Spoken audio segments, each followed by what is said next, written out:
આકાશવાણી ભુજ સમાચાર વિભાગ રજૂ કરે છે સાપ્તાહિક કાર્યક્રમ સમાચાર દર્પણ.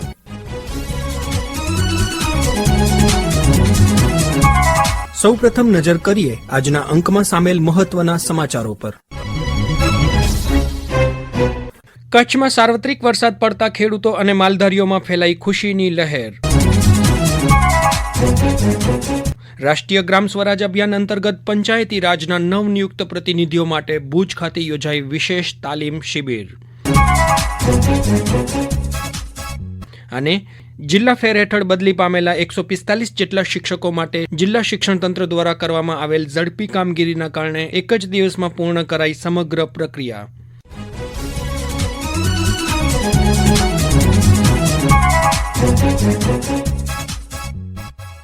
રાજ્ય પર સર્જાયેલી 4 જેટલી સક્રિય વરસાદી સિસ્ટમના પ્રભાવથી કચ્છમાં પણ સાર્વત્રિક વરસાદ પડ્યો છે, જેનાથી ખાસ કરીને ખેડૂતો અને માલધારીઓમાં ખુશીની લાગણી ફેલાઈ છે. ભારે વરસાદની આગાહીને પગલે નાગરિકોને મુશ્કેલી ન પડે તે માટે વહીવટીતંત્ર દ્વારા આગોતરી તૈયારીઓ કરાઈ હતી. આ અંગેનો અહેવાલ આપે છે પરેશ મારુ. ચોમાસાની લાંબી પ્રતીક્ષા બાદ આખરે અષાઢ માસના અંતિમ ચરણમાં કચ્છ પર મેઘરાજા મહેરબાન થયા છે. વીતેલા 2 દિવસ દરમિયાન પડેલા સાર્વત્રિક અને ધીમી ધારના વરસાદથી કચ્છમાં 16% જેટલો સરેરાશ વરસાદ નોંધાયો છે, જેના કારણે લાંબા સમયથી ચિંતામાં મુકાયેલા ખેડૂતો અને લોકોમાં ખુશીની લાગણી ફેલાઈ છે. હવામાન વિભાગના સત્તાવાર આંકડાઓ અનુસાર અત્યાર સુધી કચ્છમાં સામાન્ય રીતે 170 મિલીમીટર વરસાદ પડવો જોઈએ, જેની સામે આ વર્ષે અત્યાર સુધી કુલ 87 મિલીમીટર વરસાદ નોંધાયો છે. આ સાથે રાજ્યમાં સૌથી ઓછો વરસાદ નોંધાયેલા જિલ્લાઓમાં અગાઉ અગ્રસ્થાને રહેલું કચ્છ હવે 2 દિવસના વરસાદના કારણે પશ્ચિમ સૌરાષ્ટ્રના જિલ્લાઓ કરતાં સારી સ્થિતિમાં આવ્યું છે. અગાઉ વરસાદની ઘટ 80%થી ઉપર ચાલી રહી હતી, જે ઘટીને હવે 50%ની નીચે પહોંચી છે. છેલ્લા 7 વર્ષમાં આ વર્ષે જુલાઈ માસમાં સૌથી ઓછો વરસાદ નોંધાયો છે. ચાલુ વર્ષે અત્યાર સુધી માત્ર 18.89% જ વરસાદ પડ્યો છે, જ્યારે ગત વર્ષે આ જ સમયગાળા દરમિયાન 64% વરસાદ વરસી ચૂક્યો હતો. તાલુકાવાર વરસાદની સ્થિતિ જોઈએ તો કચ્છના 10માંથી 8 તાલુકા એવા છે જ્યાં 20%થી ઓછો વરસાદ નોંધાયો છે. વરસાદની સ્થિતિ જોઈએ તો સૌથી વધુ વરસાદ રાપરમાં 290 મિલીમીટર નોંધાયો છે. અન્ય તાલુકાની વાત કરીએ તો ભચાઉ 152 મિલીમીટર, ગાંધીધામમાં 88, નખત્રાણામાં 80, ભુજમાં 76, માંડવીમાં 68, અંજારમાં 56, મુન્દ્રામાં 56, લખપતમાં 54 મિલીમીટર વરસાદ નોંધાયો છે. જિલ્લામાં સૌથી ઓછો વરસાદ અબડાસા તાલુકામાં માત્ર 32 મિલીમીટર પડ્યો છે. 2 દિવસ અગાઉ કચ્છમાં ભારે વરસાદની આગાહી કરવામાં આવી હતી, જેના પગલે જિલ્લા કલેક્ટર અનિલ રાણાવસિયાની અધ્યક્ષસ્થાને જિલ્લા સેવા સદન ભુજ ખાતે મહત્વપૂર્ણ સમીક્ષા બેઠક યોજાઈ હતી. વિડીયો કોન્ફરન્સના માધ્યમથી તમામ પ્રાંત અધિકારીઓ અને મામલતદારો સાથે ચર્ચા કરી તેમના વર્તમાન પરિસ્થિતિનો તાગ મેળવવામાં આવ્યો હતો. સરહદી વિસ્તાર સહિત સમગ્ર જિલ્લામાં અતિભારે વરસાદની સંભાવનાને ધ્યાનમાં રાખી વહીવટીતંત્ર દ્વારા યુદ્ધના ધોરણે આગોતરા પગલાં લેવાયા હતા. વરસાદી સ્થિતિને પહોંચી વળવા તંત્ર દ્વારા ડી વોટરિંગ, ટ્રી ટ્રીમિંગ, પ્રવાસી સ્થળો બંધ રાખવા અને સંવેદનશીલ સ્થળોએથી નાગરિકોના સુરક્ષિત સ્થળાંતરની પૂર્વ તૈયારીઓ કરાઈ હતી.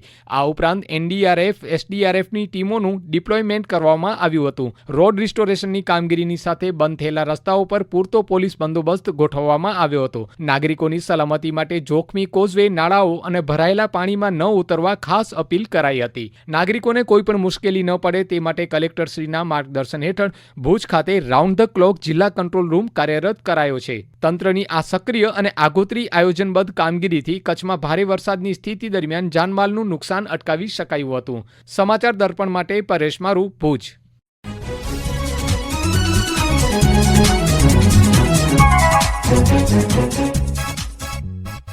રાષ્ટ્રીય ગ્રામ સ્વરાજ અભિયાન અંતર્ગત ત્રિસ્તરીય પંચાયતી રાજના નવનિયુક્ત પ્રતિનિધિઓ માટે ભુજમાં તાલુકા પંચાયત ખાતે વિશેષ તાલીમ શિબિરનું આયોજન કરવામાં આવ્યું હતું.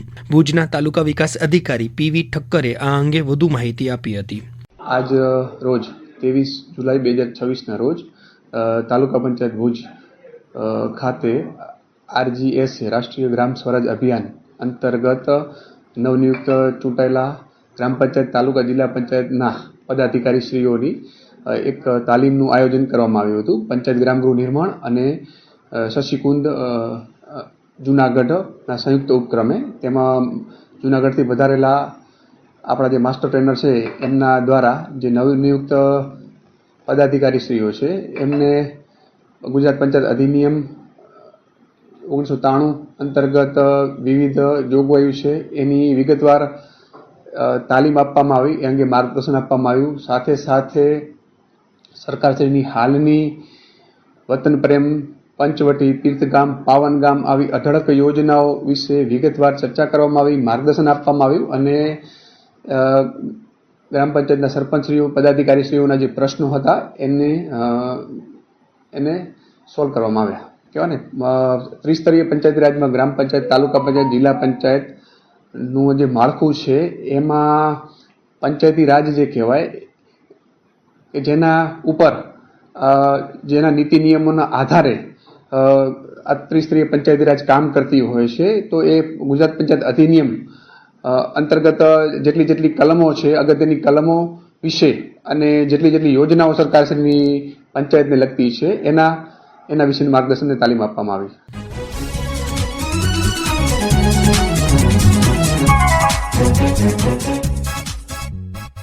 જિલ્લા ફેર હેઠળ બદલી પામેલા 145 જેટલા શિક્ષકો માટે જિલ્લા શિક્ષણ તંત્ર દ્વારા ઝડપી અને સુવ્યવસ્થિત પૂર્વ તૈયારી કરવામાં આવી હતી, જેના કારણે આ પ્રક્રિયા માત્ર એક જ દિવસમાં પૂર્ણ કરવામાં આવી. જિલ્લા શિક્ષણ અધિકારી સંજય પરમારના માર્ગદર્શન હેઠળ સમગ્ર પ્રક્રિયાને સરળ અને પારદર્શક બનાવવા માટે વિશેષ આયોજન કરાયું હતું. શ્રી પરમારે આ અંગે આ પ્રમાણે જણાવ્યું હતું. કચ્છ જિલ્લામાંથી અન્ય જિલ્લામાં બદલી પામેલા અને જે લોકો નિયમ પ્રમાણે છૂટા થવા પાત્ર હતા ત્યાં 50% મેકમ થતું હોય અને રેગ્યુલર શિક્ષકની સામે એ છૂટા થવા પાત્ર થતા હોય એવા 145 જેટલા શિક્ષકો એના આજે આપણે એકદમ પારદર્શક પદ્ધતિથી છૂટા કરવાનો નિર્ણય કરેલો છે. ખાસ કરીને આજે આપણે અહીં ગાડી જિલ્લા કક્ષાનો એનો હુકમ જિલ્લા ફેર છૂટા થવાનો, એ જ રીતે તાલુકામાંથી છૂટા થવાનો હુકમ, એની સાથે સર્વિસ બુક, એલપીસી અને એ સાથે એનું પગારનું જે પ્રેસાનું એકાઉન્ટ, એનું જે વહીવટી કર્મયોગીનું જે આપણું પોર્ટલ અને એસએસ પોર્ટલ, એ તમામ પોર્ટલ ઉપરથી પણ એની જે ટ્રાન્સફર કરવાની પદ્ધતિ જે છે એ આજે ટ્રાન્સફર કરી દેવામાં આવ્યા છે. એટલે આવતીકાલે શાળામાંથી છૂટા થશે એટલે શાળામાંથી છૂટા થઈ અને સીધા અન્ય જિલ્લામાં જશે, ત્યાર પછી એક પણ કામ માટે એને કચ્છનો ધક્કો પાછો નહીં ખાવો પડે. એટલે ખાસ કરીને પારદર્શક વહીવટ માટે એક આ સરસ મજાનો એક અખતરો અમે કરેલો છે. બીજા તબક્કાના અંદર જે વસ્તી ગણતરીના અંદર જે રોકાયેલા છે એવા શિક્ષક મિત્રો જે હશે એ આપણે માનનીય કલેક્ટર સાહેબ અને મામલતદારશ્રીના પ્રમાણપત્રના આધારે એ શિક્ષકોનો પણ છૂટા કરવાની કાર્યવાહી કરીશું. અને જે જ્ઞાન સહાયકની સામે જે છૂટા થવા પાત્ર છે એ આપણા 11,000 શિક્ષકોની જાહેરાત આપણે હમણાં આપેલી છે. એ 11,000 શિક્ષકો એ હમણાં થોડા સમયમાં આપણે નિમણૂક કરવા જઈ રહ્યા છીએ. એટલે એ શિક્ષકની સામે આપણે આવા શિક્ષકો જે બાકી રહેતા શિક્ષકોને છૂટા કરવાની કાર્યવાહી કરીશું. ખાસ કરીને આપણે 6 થી 8ના અંદર વાત કરીએ તો 6 થી 8ના અંદર હમણાં જ આપણે 406 જેટલા જ્ઞાન સહાયકોની નિમણૂક કરેલી છે. અને નવા શિક્ષક ન મુકાય ત્યાર સુધી આપણે અંગ્રેજી વિષયના વધારાના એ જ્ઞાન સહાયક પણ આપવા જઈ રહ્યા છીએ. એટલે આ શિક્ષકોને છૂટા કરવાથી કોઈ ઘટ ઉત્પન્ન નહીં થાય, કારણ કે એની એડવાન્સના અંદર અમે એની અવેજીના અંદર જ્ઞાન સહાયક ત્યાં પ્રવેશોત્સવ સમય મૂકી દીધેલા છે. અને જે બાકી રહેતા જે શિક્ષકો જે ખરા એ આપણે જ્ઞાન સહાયક અને રેગ્યુલર શિક્ષકથી ભરતી કરવામાં આવશે. એટલે કચ્છ જિલ્લાના અંદર એક પણ શિક્ષકની ઘટ બાકી નહીં રહે.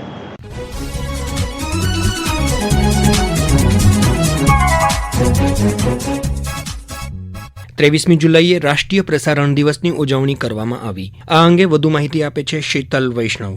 રાષ્ટ્રીય પ્રસારણ દિવસ 23મી જુલાઈના રોજ ઉજવવામાં આવે છે. 1927માં આ દિવસે ભારતીય પ્રસારણ કંપનીએ મુંબઈ સ્ટેશનથી રેડિયોનું પ્રસારણ શરૂ કર્યું હતું. 23 જુલાઈ 1927ના ઇન્ડિયા બ્રોડકાસ્ટિંગ કંપની અસ્તિત્વમાં આવી અને તે ભારતની પ્રથમ રેડિયો કંપની બની. આ પછી તરત જ ઓલ ઇન્ડિયા રેડિયો ભારતીય પ્રસારણ સેવા AIR તરીકે એપ્રિલ 1930માં અસ્તિત્વમાં આવ્યું. ઓલ ઇન્ડિયા રેડિયો AIR 1956થી સત્તાવાર રીતે આકાશવાણી તરીકે ઓળખાય છે. આકાશવાણી નામ આકાશમાંથી અવાજ અથવા ઘોષણા રાષ્ટ્રીય પ્રસારણકર્તા દ્વારા ઔપચારિક રીતે 1956માં અપનાવવામાં આવ્યું હતું. આ નામ 1938માં રવિન્દ્રનાથ ટાગોરની સમાન નામની કવિતા પરથી લેવામાં આવ્યું હતું. બહુજન હિતાય બહુજન સુખાય સૂત્ર સાથે ઓલ ઇન્ડિયા રેડિયોએ ઘણું આગળ વધ્યું છે. કચ્છમાં રેડિયો પ્રસારણ સરહદના પ્રહરી તરીકે કાયમ ખડું રહ્યું છે. વિસ્તારમાં દેશનો સૌથી મોટો જિલ્લો આકાશવાણી શ્રોતાઓ માટે જાણીતું છે. ભારત પાકિસ્તાન સીમા પરના ગામડાઓ પણ રેડિયો દ્વારા સતત અપડેટ રહે છે. સંવેદનશીલ વિસ્તારમાં રહેતા ગામડાઓના જનપ્રતિનિધિઓ વિશ્વસનીયતા સાથેનું સરકારી પ્રસારણ તરીકે આકાશવાણીને અગ્રતા આપતા હોવાનું જણાવતા હોય છે. સરહદ નજીક હોવાથી સીમાના જવાનો સાથે સંગત કરવાનો મોકો મળે છે. ખરેખર તો છેવાડાના ગામડાઓમાં વસતા દરેક દેશવાસીઓ માટે આકાશવાણી એ સમાચાર મિત્ર બની રહ્યું છે. શહેર કરતા અંતરિયાળ ગામોના રહેવાસીઓ માટે ધ્વનિ પ્રસારણનું એકમાત્ર વિકલ્પ એટલે રેડિયો. આજના મોબાઈલ યુગમાં રેડિયો હજુ પણ વિશ્વસનીયતાનું પ્રતીક ગણાય છે. ખેતી વિશેની માહિતી હોય કે દેશ અથવા રાજકારણ, દરેક મુદ્દાઓની જાણકારી આકાશવાણીના પ્રસારણ માધ્યમો દ્વારા મળે છે. પ્રાસંગિક દ્વારા માહિતી મળે છે તો ફિલ્મી ગીતોના વિવિધ કાર્યક્રમો મનોરંજન પૂરું પાડે છે.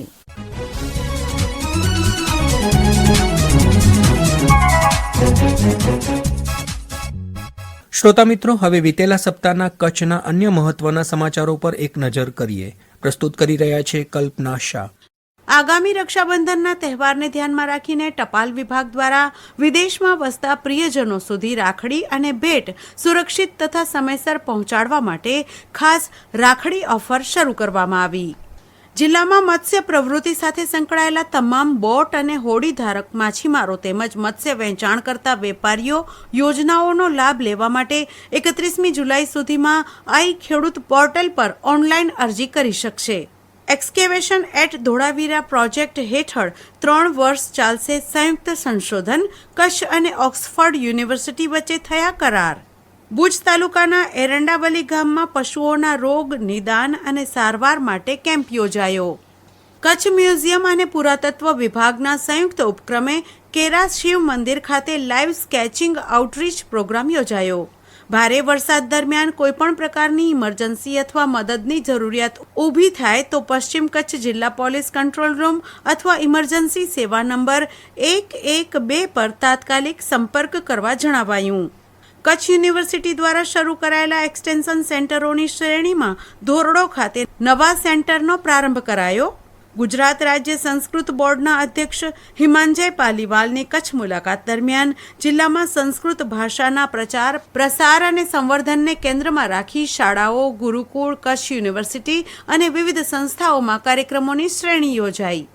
જિલ્લા વિકાસ અધિકારીના અધ્યક્ષ સ્થાને જિલ્લા સુખાકારી સમિતિની બેઠક યોજાઈ. પ્રવાસન સ્થળોને સામુદાયિક સ્વચ્છતા સંકુલ સુનિશ્ચિત કરવા સૂચના અપાઈ.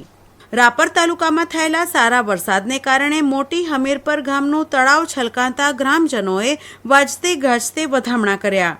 કચ્છી લેવા પટેલ મેડિકલ એજ્યુકેશન ટ્રસ્ટ દ્વારા જિલ્લાના સરહદી અને અંતરિયાળ ગામડાના નાગરિકોને ઘર આંગણે નેત્ર સારવાર ઉપલબ્ધ કરાવવાના ભાગરૂપે કાર્યરત પ્રોજેક્ટ રોશની અંતર્ગત 8000થી વધુ દર્દીની તપાસ અને 3300 દર્દીના ઓપરેશન કરાયા. ભચાઉ વિભાગીય સંશોધન કેન્દ્ર દ્વારા વિવિધ યોજનાઓ હેઠળ પસંદગી પામેલા ખેડૂતોને અલગ અલગ પાકના બીજની કીટ અપાઈ.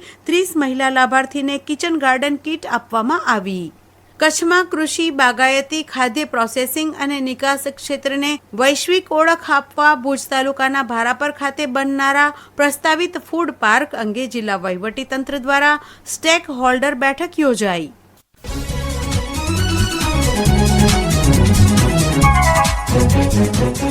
અને આ સાથે સમાચાર દર્પણનો આજનો અંક અહીં પૂરો થયો. ફરી મળીશું આવતા સોમવારે એક નવા અંક સાથે. નિર્માણ અને રજૂઆત અશરફ નથવાણી, સંકલન પરેશ મારુ, પ્રસારણ આકાશવાણીના ભુજ કેન્દ્ર પરથી કરવામાં આવ્યું. સમાચાર દર્પણ કાર્યક્રમ આકાશવાણી ભુજ સમાચાર વિભાગ દ્વારા દર સોમવારે રાત્રે 9:15 રજૂ કરવામાં આવે છે.